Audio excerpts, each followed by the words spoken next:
right, it's still good morning, Nigeria, live on the network service of the NTA. And as a prompt for a conversation on the Capetown Convention and its implications on the Nigerian aviation industry, let's quickly see this background report put together by our correspondent, State House correspondent, Abdurrahman Jabrila.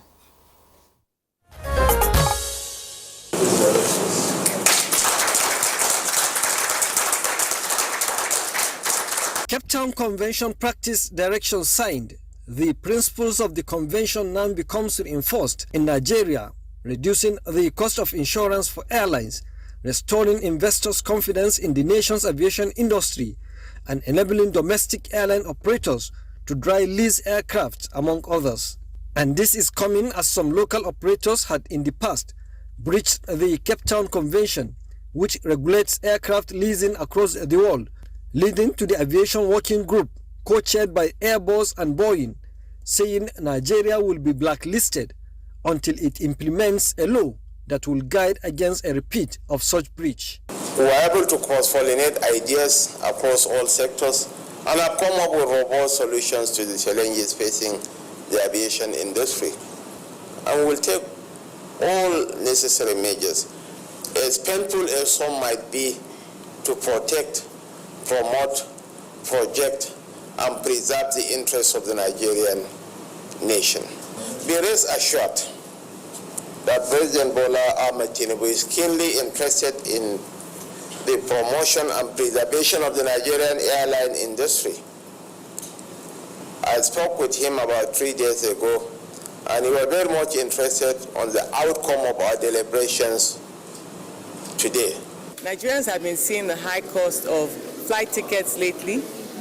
There are a number of factors, including forex and all that, but there's some regulatory and bureaucratic challenges. Because Mr. President is really committed to addressing challenges one by one, this is one of the fruits of what he has done. Vice President Kashim Shettima said the action will substantially reduce costs in the airline industry, facilitate growth, and include further action that will be taken in that direction. It's an unprecedented history that we're making here today.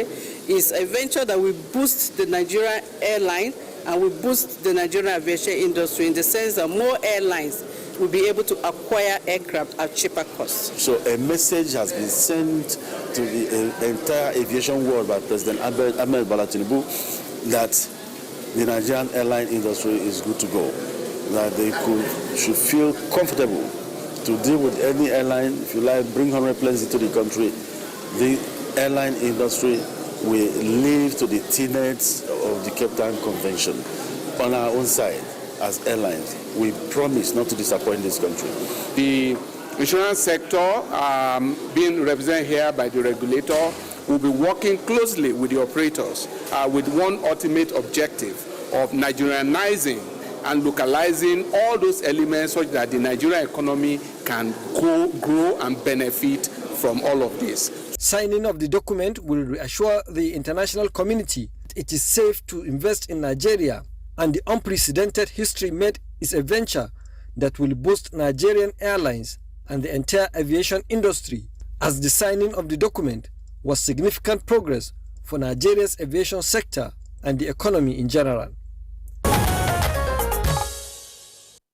Very much, Abdurrahman Jabrila, for that background report. And to begin our conversation, let me introduce here in the studio Dr. Jumoke Oduwole. She's Special Advisor to the President on Presidential Enabling Business Environment Council, PBEC, and Investment. A pleasure to welcome you to Good Morning Nigeria. Thank you. Good morning. Well, we are expecting a number of guests here in the studio and out of it. But while we await their arrival or joining us, we'll just engage Dr. Oduwole to tell us precisely what this whole Capetown Convention is all about. So the Capetown Convention is a convention that countries entered into about 20 years ago. The reason for the agreement was that lessors, or should I say owners of aircrafts, manufacturers of aircrafts hardly are able to sell aircrafts outright because it's so expensive. So there are financiers who specialize in financing aircrafts and leasing them. So when an airline operator makes an order to Boeing or Airbus or any airplane manufacturer, financiers come in to acquire the asset and lease it to the airlines. That makes airlines able to have many more fleets and expand their routes. Now, when you are in another country or another continent and you send your aircraft to a legal jurisdiction over which you have no power, if anything goes wrong in the contract, the lessee can just sit on the asset and keep it anywhere in the world and you have no redress. So countries came together in Cape Town about 20 years ago to sign this convention that within our legal jurisdiction we will protect the rights of the lessor to have their assets back, because these are very, very expensive assets. So if it's 20 years ago, why is Nigeria just getting on board? So Nigeria has been a signatory to the convention for quite a few years, but it's the implementation.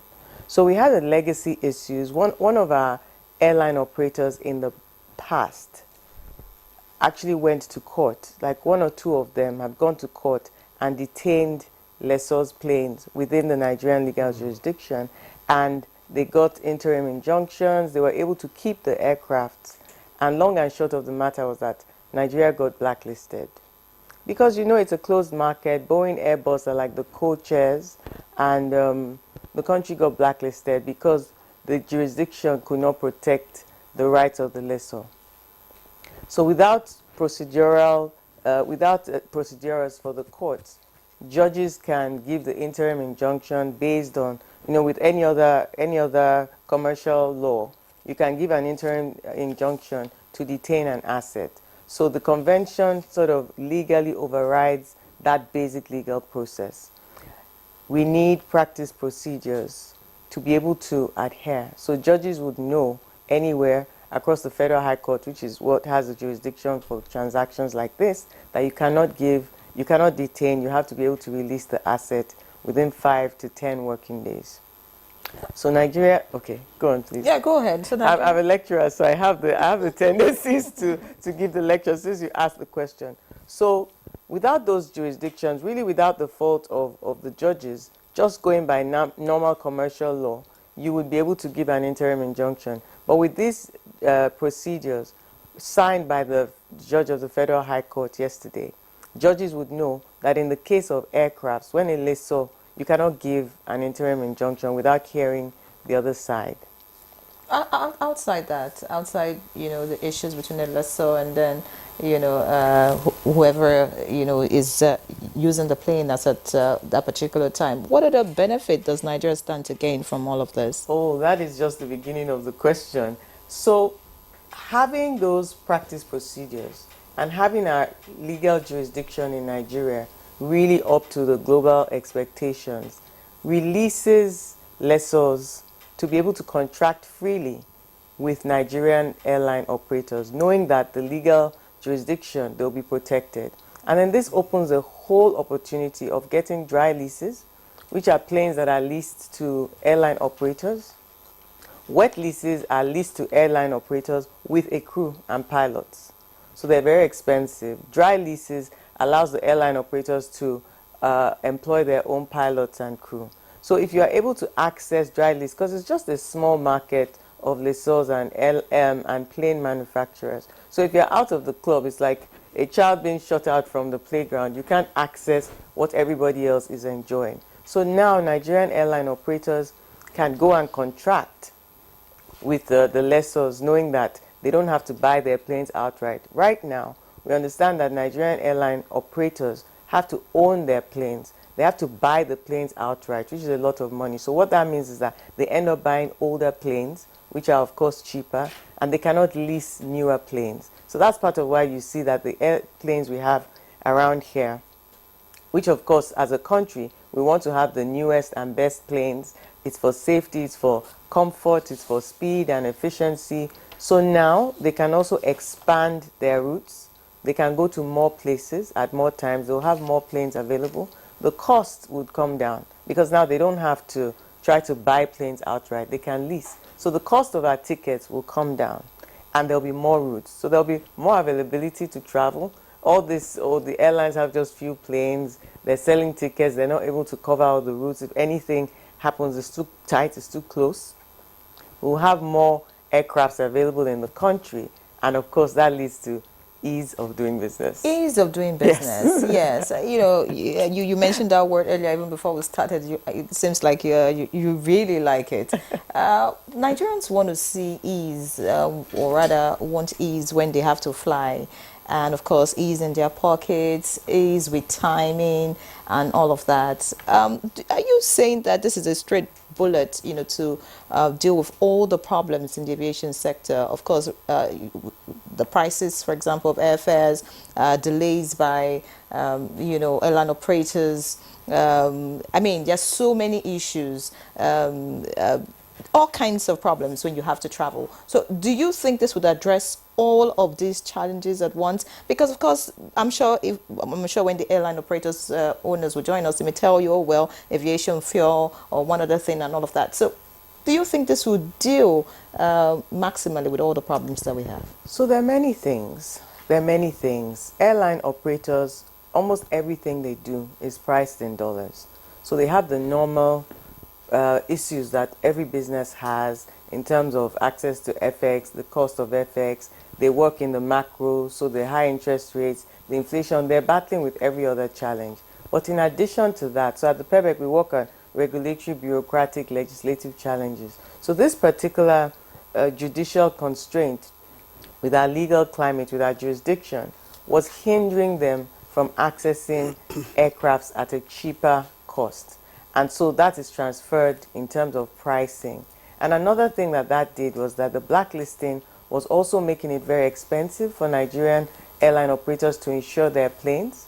So we also had a separate discussion on insurance. So the Honorable Minister of Finance was also at the meeting. The Insurance Commissioner was at the meeting. The Insurers Association of Nigeria was at the meeting. How are we going to work together to make sure that, because these assets have to be insured, it's a lot of money, and mainly internationally. But we also want the Nigerian insurance sector we want the money to pass through Nigeria's GDP. So how do we get the insurers to advocate for the airline operators? We're trying to get them to work together to make sure that in the international market, we're not just losing the money out of the economy, we're also passing it through, but in a cost-effective way that the airline operators are not held over a barrel. And how quickly can these airlines, the aviation sector, and indeed Nigerians begin to reap the benefits of this new agreement, well, new to us in this context? Yes, the practice directions immediately coming into force, so all the judges of the Federal High Court will be aware of this. It is a perception issue. It's not as if any airline operator in recent history of Nigeria has detained any lessor's plane. But you know how it is. When things happen and there's now a perception in the international market, you have to fix that perception. So this was the work of the Honorable Minister of Aviation and his team, working with the Chief Judge of the Federal High Court to develop these practice procedures, making it clear. It's a signal. He also went to Boeing, you know, recently. He's even right now currently in Canada, speaking to the international community to get that perception right, to fix the delisting, all the legacy impressions about our economy and our operators. So those are the things that one by one as a government and in collaboration with the private sector we have to address. As we address them, you see the insurance rates will get better. You see that there are access to more planes and at a cheaper rate, at a more competitive rating, as the country's rating moves up. So, I mean, that's why I'm here, because PEBEC works on these issues systemically for the whole country with all arms and levels of government. So this is one of the sectoral issues that we worked on. Mr. President had really encouraged Mr. Vice President with the full mandates to work on ease of doing business. So we've been working with about 18 ministers, the central bank governor, the head of civil service, the secretary to the government. These are all members of the council, with the state governors and the local government, AMAC, to deliver on all these sectors and all these issues. So it's not a magic one, but it's something that we go progressively to make it easier to start and grow a business in Nigeria. Okay, I want you to tell us how leasing a plane works, and then the fact that you already mentioned that the market is, is a closed one. Why do you think there'll be a difference now with this Cape Town Convention when it concerns Nigeria? In all of this, because you already mentioned perception issue. I mean, there are a lot of factors. Since it's closed, they could just decide, well, Nigeria, no matter what they do, may not actually be able to access some of these very good planes you're talking about at a cheaper price. No, we can. So perception can become reality unless you challenge it.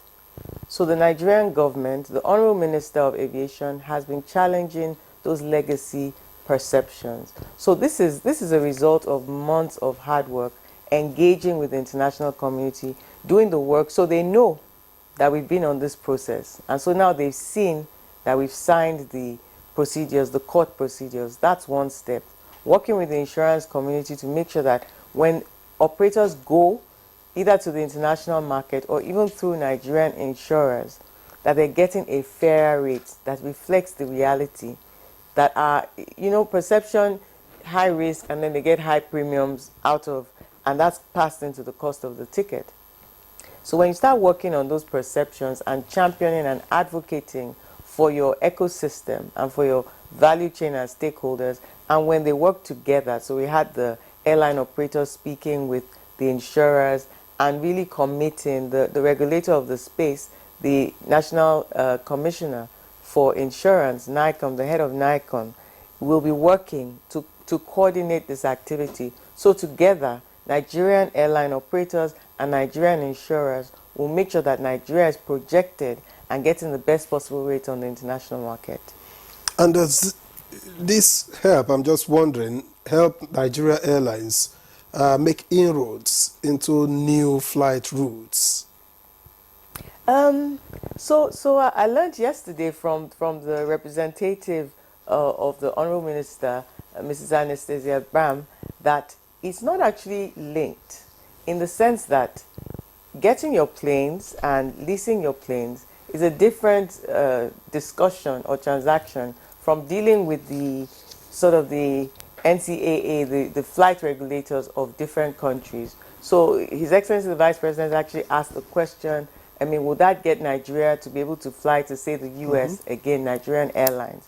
And that has to do with, again, advocacy, championing, the government supporting.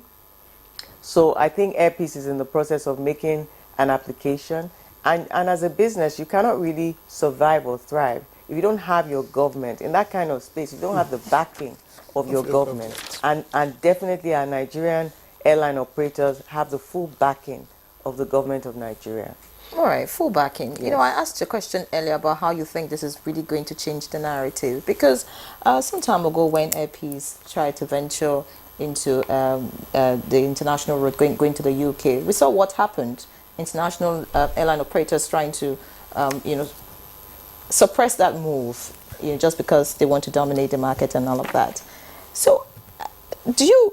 So I'm just thinking, really. Yeah. Do you think that this really is going to make much I'm impact? telling you, everybody has to hustle their hustle. So Nigerian businesses, are hustling their hustle. Air Peace is hustling that hustle. They did everything to meet the requirements. They got the route. Now it's up to Nigerians to patronize Air Peace Lagos, London to Gatwick.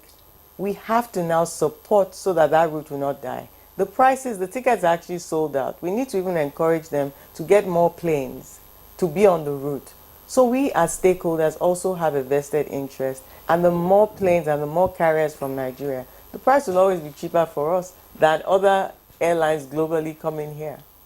So we have to support our Nigerian businesses when they put up these services. It's a lot of investment, capital investment, a lot of requirements, regulatory requirements internationally, which is expensive, and they're arduous processes. So we also have to support them as they venture into these highly competitive, it's a cutthroat business out there. nobody's coming there to support you. The British government will definitely support. Lagos-London is one of the most lucrative routes in the world. And so why would the British government not try everything to make sure that, I mean, even if the government is not trying, the airline will be asking the government and putting a lot of, as many roadblocks as possible, as they should. Nigerian airline operators also they didn't want Ethiopian Air, they didn't want, why should they? Everybody needs to hustle their own hustle. And our job is to support businesses operating in Nigeria to thrive, to scale. So removing their regulatory and bureaucratic, all the roadblocks that they have one by one. That is it. It's not a silver bullet. It's hard work. It takes time. But when you're systematic about it, that's why yesterday was such a big deal. And all the stakeholders were so excited. When you work systematically on an issue and then you get to the end, now box ticked. And you start amplifying the message that, look, we have our procedural rules for Capetown Convention, tick. Our insurers are advocating to reduce price in the international reinsurance market, tick. They are also promising that they would not disappoint. They promised the federal government that they would not disappoint. When they have lessors planes, they will meet their obligations, tick. So we keep going like that, and then we see our economy taking that from one sector to another to another. That's how to build an economy. It's hard work, and you build it with courage and with determination. Courage and determination. Of course, we see the Nigerian airline operators, trying to really do great. But, as someone who patronizes, this service yourself, I'm sure you've flown not just with the aircrafts managed by Nigerian airline operators, but also international airline operators. So I want you to just assume that you're Boeing Airbus, and an international aircraft operator is asking for a particular aircraft, and the Nigerian company too also wants the same Airbus. Do you think that the Nigerian operators have what it takes, in that market really to get the upper hand? Oh, definitely. We travel a lot. So what it is that Nigerian operators have even shown to be deep pockets in the sense that they buy outright. You hardly have any airline in the world being able to, it's just not the business model. But like anything here in Nigeria, we don't have a lot of mortgages. We have to save and buy our houses. We have to buy our cars outright. So even in that aircraft market that is so expensive globally, they still have to go with cash. Even when they're leasing to own, it's at a huge premium, and they still have to pay a lot of money. So now, I know, for instance, I'm privileged to find out that Airpeace, for instance, has 15 planes on order, brand new planes. And because there's a backlog in production globally, the lessors are trying to come to Airpeace to see whether they can buy some of those planes now. They ordered them, I think, 6 years ago. Yeah, so things like that. Foresight, fortune favors the brave, big audacious goals. Nigerian entrepreneurs are known for that. So all they need is the enabling support, and they just fly. This is like something that we know about. Like, this is what Nigerians are known for, the entrepreneurial grit, and it is definitely active in the aviation sector. They buy, when they lease and they have the legal backing, they will meet their obligations, because we all travel. Especially now with road travel, people prefer to fly, and the tickets are crazily expensive. So this will help everybody, the operational cost and the ticket cost, to come down. All right, let's put you on hold. I understand that Chifale Onyema has just joined us. I will put you on hold. Yeah. We're not letting you go yet. So let's welcome to this conversation Dr. Allen Onyema, Chairman and Chief Executive Officer of Airpeace. A pleasure to welcome you to Good Morning Nigeria. Good morning. And good morning to my sister, the special advisor.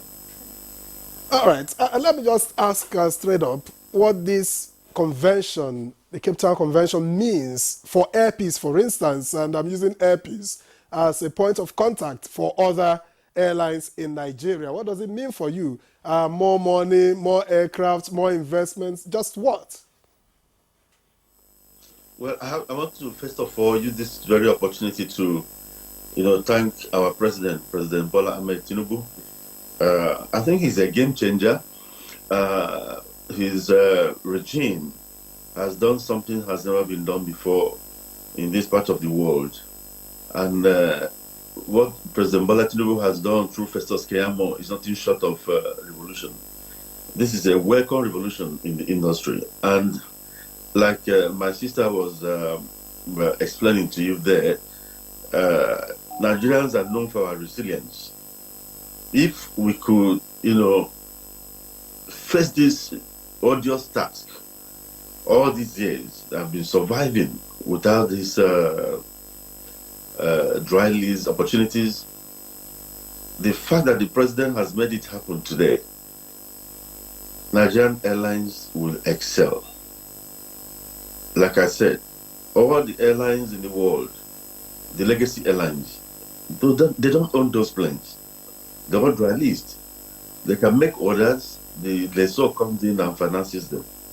But today, we're giving such opportunities. The issue of capacity will be a thing of the past now, because over the years, I'm sure she must have explained that to you. Nigerian airlines have not been able to access this dry lease opportunity because of country risk. There's still some Nigerian airlines defaulted in the past. Because of that, we are unofficially blacklisted. That is, all Nigerian airlines were unofficially blacklisted from accessing such opportunities. But Festus Keyamo has been, going around the world trying to change all this. The president mandated him to do that, and he did an excellent work. This is nothing short of revolution. Like when you say to not just peace alone, but to the entire Nigerian airline industry, it's going to be a new dawn. And we thank Mr. President for it. It means an increase in capacity. Like she was telling you, we made orders years ago, and they were supposed to deliver, but because of sometimes there were delays. Now the orders are coming through by the end of next year. So we now suddenly become a bride, because they know what this the president's regime was about to assign this Capetown Convention practice direction into law. And people had already started that, looking for us to do business with us. In fact, I just don't know how to describe the way we feel now. But what President Tinubu has just done is nothing short of revolution. And at the same time, I want to pay kudos to the Vice President, who wived the whole process yesterday and saw to it that this was signed. Kudos to the government. We are happy. You are happy, but will air travelers also be happy, or is it just the airline owners that are happy about all of this? How does this make a traveler, one of your customers on Airpeace, happy? How does this convention, reach them and touches them? Going to make the entire country happy, and in fact, not just the country, but the flying populace, not only in Nigeria, but the entire African region. When Nigeria leads, things fall in place. Let me tell you this. It's going to make the average traveler happy, because now capacity will increase. And that means if I have 60 or 70 aircraft flying all over Nigeria, that means every nook and cranny of this country will be covered. You don't need to travel to Yola, then commute by road for another 7-6 hours to Jalingo. That means I will have enough plane to some kind of aircraft that will take you to Jalingo, straight from Abuja, straight from wherever you are. It means we are going to interconnect cities in this country. For example, why must one come to Abuja from Yola before you could go to Kano? No. Why not Yola Kano? Why not Yola Gombe? Why not from Yola to Borno, instead of coming to Abuja first before you get out there? These are issues of capacity. The more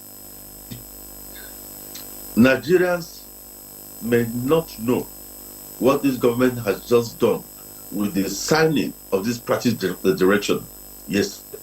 And that was why Festus Keyamo has been traveling all over the place trying to make this happen.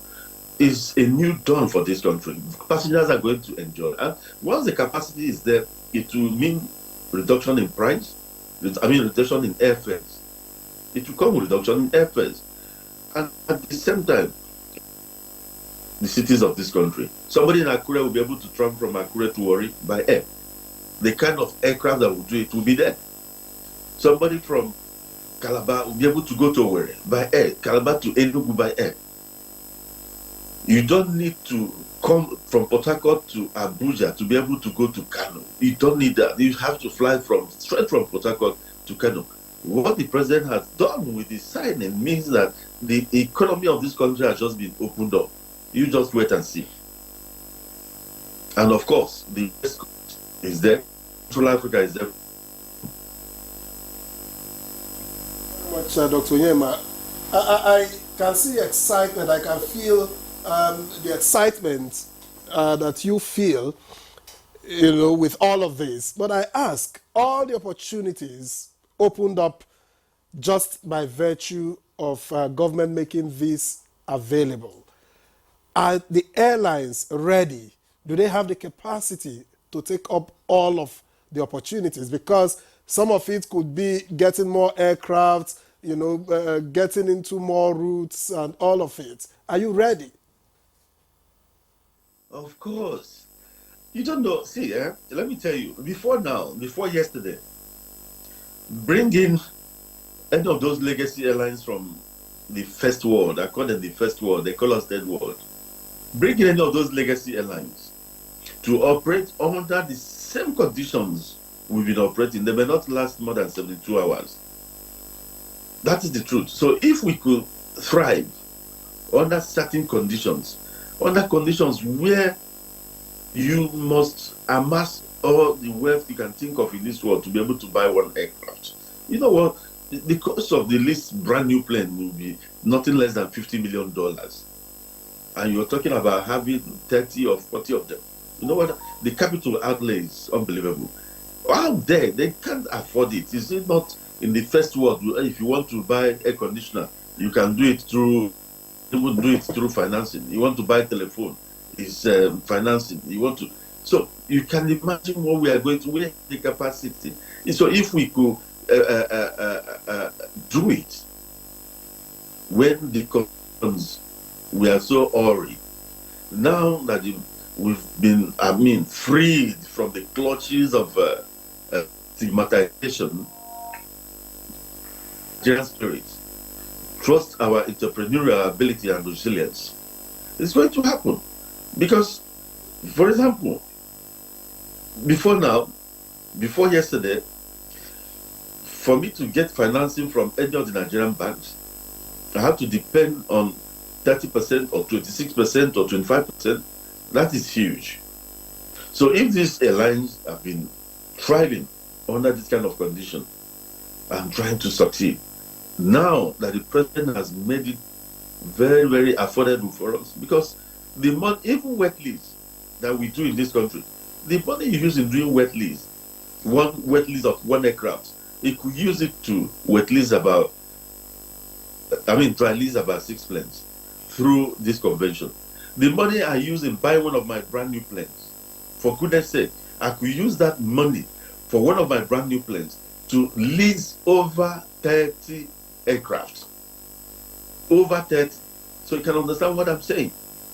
So any Nigerian airlines, even the list of the airlines, maybe with 4 or 5 aircraft that they owned outrightly, if they convert the money they expended on those planes to use them to do dry lease, those airlines will be having nothing less than maybe 30 aircraft each. So when you come to APs with over 30 aircraft, maybe I would have had over 150 planes by now.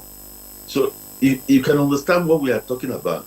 I don't know how to celebrate Mr. President and President Keyamo and the Vice President. What they did yesterday was unimaginable. They've just they just freed us from the clutches of stigmatization. And the world is, like she told you, the special advisor told you, the world has already started looking our way already. Even because they knew this was going to come with this government, they started looking our way. Now they finally did it. Yesterday, I received calls from the United States. I've received calls from all over the world congratulating us for what had just happened. cost coming from lessors. I'm talking about lessors. So it's been opened up. The sky is the limit. We are very hopeful. We're enthusiastic to get to it.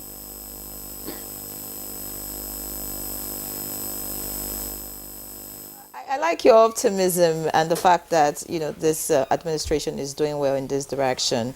Of course, Nigerians are excited to hear this news. But I would like to, just paint a picture like what's happening with the fuel situation in the country. Of course, a lot of people felt, oh well, with the start of the Dangote refinery, things were going to get better. The fuel price will come down and all of that. But I'm sure you know the back and forth at the moment and what's happening.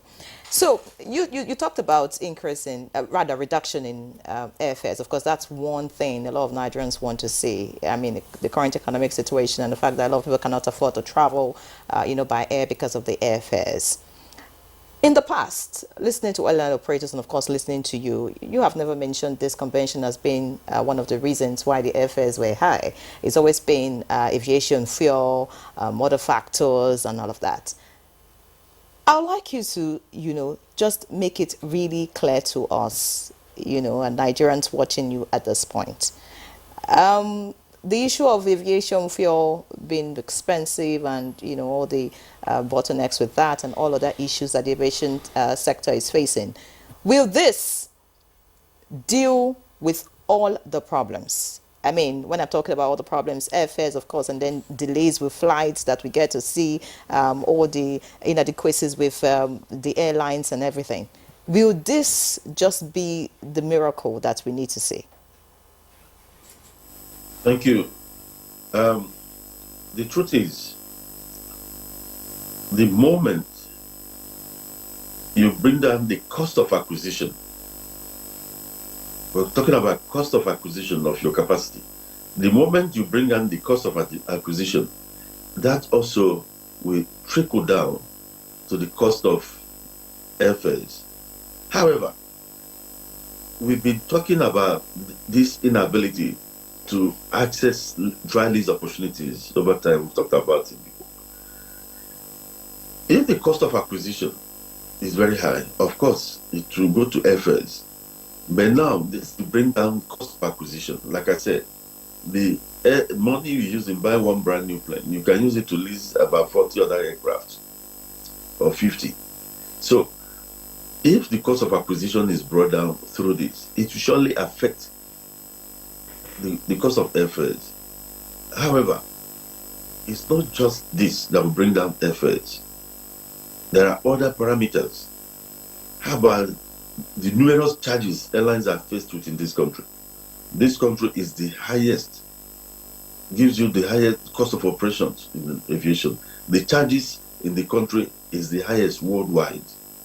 And Mr. Vice President yesterday frowned at that. I'm very happy with this regime. It's a regime of businessmen who understand that the private sector must be supported for the country to move forward. I saw it yesterday. The Vice President took us into a chamber. He didn't even wait to go to the public to grandstand. There and then he was frank with certain agencies of government. He brought in the finance minister there, Mr. Waledu. He brought in the Nikon, the insurance regulator, the Nikon man there. He brought in a lot of people, and he was frank. You could see a government that is very, absolutely ready about helping indigenous investments. And we're happy. So, they are going to deal with the issues of fuel, the cost of fuel, the cost of insurance, which has been hitting the rooftop. What a Nigerian airline uses to insure one aircraft is what the legacy airlines of this world, those big airlines every one of you knows, may use in insuring 7 or 8 airplanes. So the Nigerian airline, operator is already disadvantaged. Mr. Vice President addressed this yesterday and challenged the regulator, the insurance regulator, to do something about it. A series of meetings are going to be held next week. even the finance minister there and then will be the AON executives come to. They are very eager to social advisor on Quebec and advisor on Quebec. That all of them, they brought all of them in the much given of what just did that insurance about fuel. And talking about fuel, today we have Dangote refineries. We in AON, we are ready to go with our indigenous producer of this commodity, so that, like Mr. President was saying, we have to be pro-Nigeria in everything we do. We are going to, everybody in AON, go to Dangote and get your product. That is when we keep our money with our country. Pure is addressed. Those 7 times airlines are to go through address, of course, of you. This thing come down, first come down. All right, Dr. Emma, thank you very much. I just wanted to put this to Dr. Duwale before she leaves us. What is the place of the regulator in all of this? Does this strengthen them in any way? Definitely, I think that when conversations between regulators and stakeholders are happening, when regulators have been able to create an enabling environment and a better place to regulate whatever sector. So the place for stakeholder engagement, if airline operators have been clamoring and advocating for a particular enabler, such as the procedural rules to the Capetown Convention, by the time a regulator has been able to deliver and the policy space in the ministry has been able to deliver, this is really the job of government. This is what it is to govern. This is what it is to support a sector. So this is a big plus for Mr. President, for His Excellency the Vice President, for the Honorable Minister of Aviation, and indeed the entire government, because this is really what it means to deliver for your people in a tangible, measurable way. That being said, I do have a flight to catch, pardon the pun, so thank you for having me. It's been a pleasure.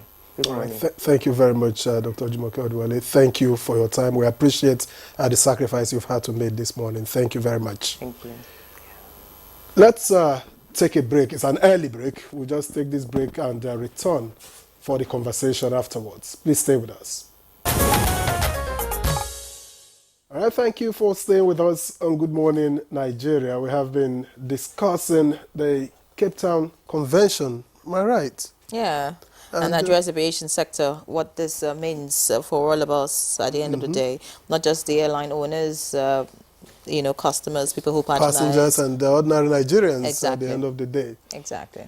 Well, we still have Dr. Allen Onyema with us, who's been talking a lot about how this means so much for those of them who are airline operators. And I'm wondering if this also helps you to mobilize or get investors. If you want foreign investors, for instance, does it make it easier for them to invest in airlines in Nigeria? So, of course, it makes it easier because the ease of acquiring the equipment, in fact, it's easier for all, even new entrants. Not really attract the dry leads, but if the new entrant could prove that they have the wherewithal to do it, it will be easier now.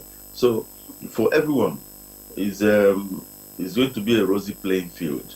However, like I said, with this, don't expect any magic to happen, except some of things that a lot of problems are removed. Some other stumbling blocks are removed. Not just so that they won't say because of this everything will jail. And the vice president recognizes this. And yesterday he recognized that and gave a matching order to some ministries, some to do something about it. The ease of business actually is coming home now. So the charges, there's 5% that we pay to NCA, and we told that it's the passengers that pay it, it's not the airline. That's true. That's not true. And the vice president has mandated them to look into it. Airline business does not give you money. It does not make, it drives your passion. If you go to America, the airlines, they're every place. Maybe 5%, no more than 5% profit at the end. 5 taking you from your fare for every goes to NCA. So that this money does not belong to the airlines. The airline. To a rich person, 10,000 to NCA. No. When you add that to our fare, for every fare we teach, you take 5% of it. It's bringing our opportunity to get some who maintain these planes, to best to other things. It's bringing them. So if you're like dead on arrival, when you're already removing 5%, and there are other charges, several other charges, some in dollars even. So the government agencies are supposed to be cost recovery in a view. Their principles and regulations are there. You're not supposed to make it for government. Airports in certain areas, they specialize them. But making money for government, being the fourth, whatever largest contributor to of this country, is absurd. It's absurd to me. It's the airlines that are paying, and that's why they can't get up. If you say the money belongs to the passenger, that you're collecting it on behalf of the passenger, then hey, leave that out of it. Put a place in the airport, collecting it from whatever you want to collect from passengers. That amount of money. We agencies, they need money to function. Yeah.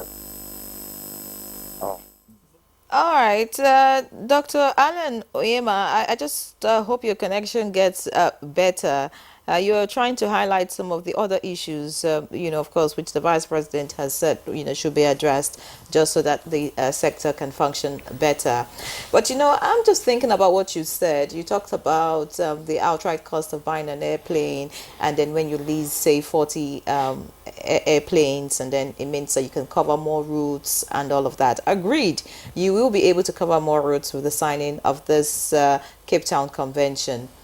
But I'm just thinking about the owners, for someone like you, for example. If you buy an aircraft, you have to just maintain just that one. You get staff to handle just that one. And of course, you can find your way around it. But if you lease 40, it means you have to maintain 40, you need to recruit more staff, all the other issues that you need to deal with in ensuring that this particular planes are in business. So tell me, how does this add to you, to the airline operator, or if you like the owner, just make us understand all of that. I'm just, looking outside, not understanding how the business operates. But I want you to give me the picture of how maintaining, hiring staff to take care of 40 aircraft is far better than having one which is fully yours, and maintenance and staffing, all of that. You see, the more aircraft you have, the more pilots you hire, the more cabin crew you hire, the more customer service agents you hire. It's a lot. So is going to affect every sector of our life as a nation. For everybody you take out of and give an employment opportunity, for everyone you take out, you've succeeded in removing someone who might have been planning to involve himself in one vice or the other. It's going to even trickle down not only the economic situation of the country, like the ease of commuting people from one place to the other. It will open up the country. Agricultural products will be able to move from one end to the other so easily. Many people are going to be employed. Millions of people are going to be employed. And this will energize the economy. Aviation is not elitist, it's a catalyst for other things to happen. So a lot insecurity will also be dealt with. If a lot of the people who would have been involving themselves in also acts at the streets, that will affect the level of insecurity in the country positively. So it is something that you cannot imagine how far it could go, and it will also attract foreign airlines for airlines in Nigeria. All of us will have the capacity to fly to Africa, fly to Asia, fly everywhere, and bring it into the country. The country can now become a good hub if the airport infrastructure is also improved to become a hub. The airlines of the country will be there to take advantage of the situation instead of leaving it all for foreign airlines coming here. You knew what happened before this government helped APs to be where they are on the London route. You knew how that alone, that singular act, today crashed airfares up to 70%. Up to 70%. So you can imagine if these airlines are given the opportunity to get this equipment so easily, they will be all over the place. Just one airline, one destination costs a whole lot of revolution in the scheduled operations industry of the world as it relates to Nigeria. People should not forget that. Today, families, instead of one man traveling, he cannot afford to carry his own family to travel because Nigerians are now being charged exactly what they deserve to pay, not the one they forced down our throat before because there was no Nigerian airline doing certain shuttles. So if this happens, a lot of the airlines will be involved to open up the country. The economy will blossom. Emirates. You don't know what Emirates is contributing to the UAE. Emirates opened up UAE. They've been doing a lot, not necessarily the airline making money. The operating environment has been made very, easy for them over the years. And that trickled down to what you're seeing today in UAE. Bringing the world to that country, taking the world through there to other places and making them a hub. The geographical position of this country will be the next hub, not Addis Ababa. We are better positioned, the geographical position of this country, we are better positioned to be a hub. But airlines alone can make a hub. Acquiring 2 million aircraft cannot make a hub. You have to have the right airport infrastructure to make a hub.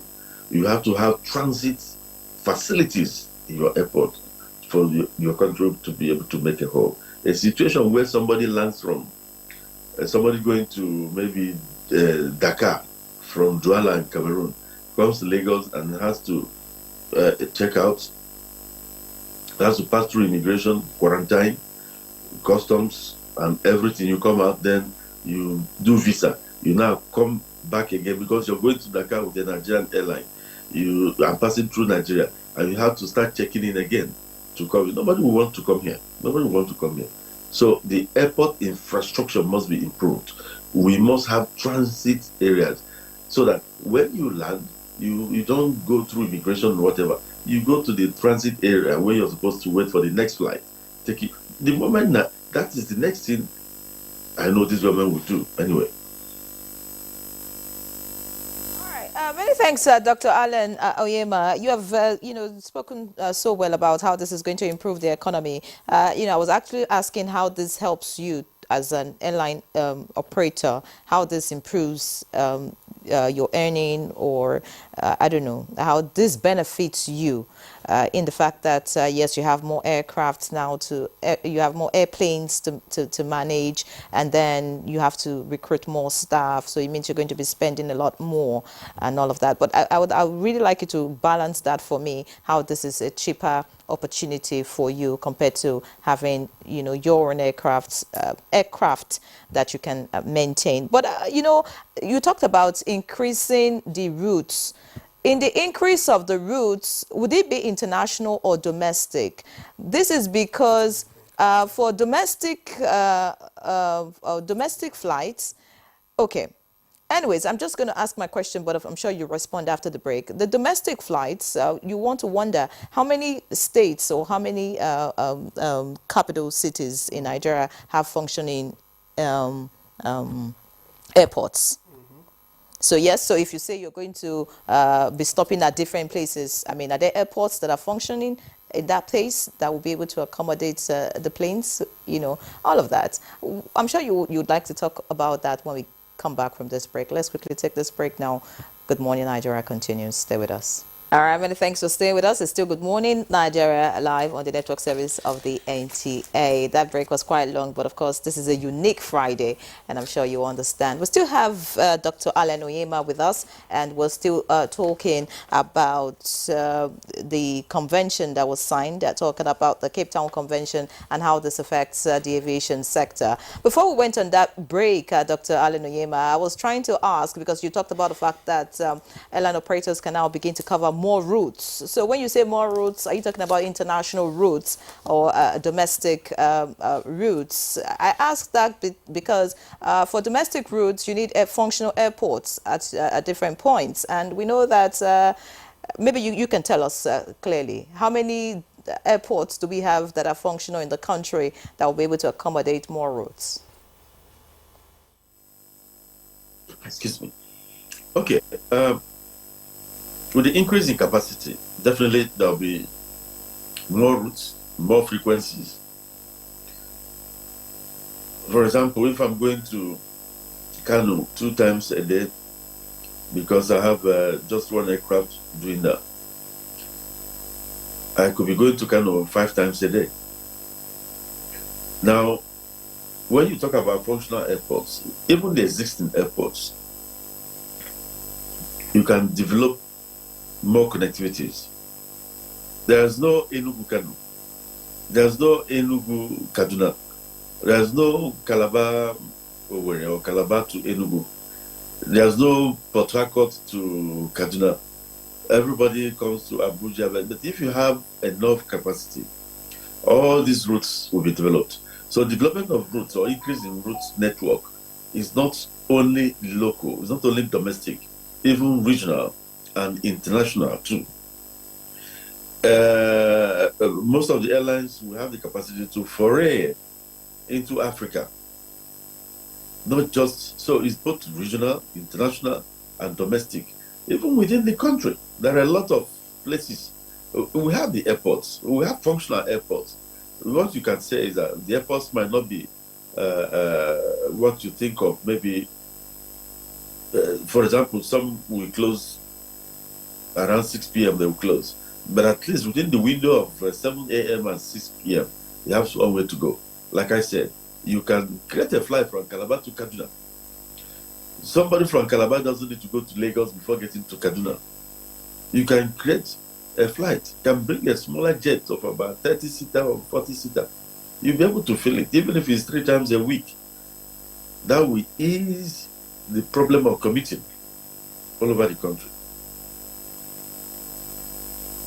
All right, Dr. Emma, thank you very much. I had asked earlier whether the airlines have the capacity to harness all the benefits that this convention allows them to get.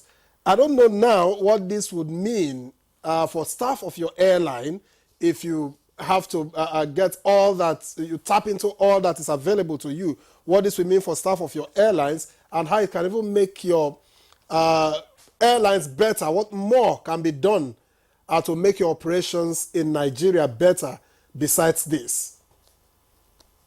I've said it before that the opportunities given to us under this signing of yesterday alone will not bring succor except the other parameters are looked into. And I said earlier that the Vice President, Senator Kashim Shettima, yesterday, gave a marching order to the other agencies to start looking into all those other clubs that might not make us harness the opportunities appropriately and adequately. So it's not a standalone thing. I talked about if the numerous charges airlines are meant to face are removed, if customs, excuse me, what is the intention, or what was the intention of the draftsman in 2020 when it was signed into law, complete duty waiver for the importation of aircraft, commercial aircraft, not private jets, for the importation of commercial aircraft, importation of aircraft spares, importation of aircraft engines and others. What was the intention of the draftsman in making that law? It was signed into law in 2020, the Finance Act. Making it easier, airlines rejoiced.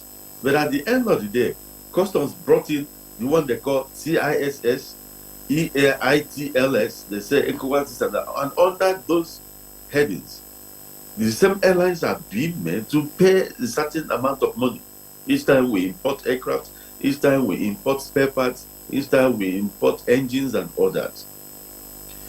We're not saying we don't want to contribute to the economy, but in aviation acts as a catalyst for other things to grow.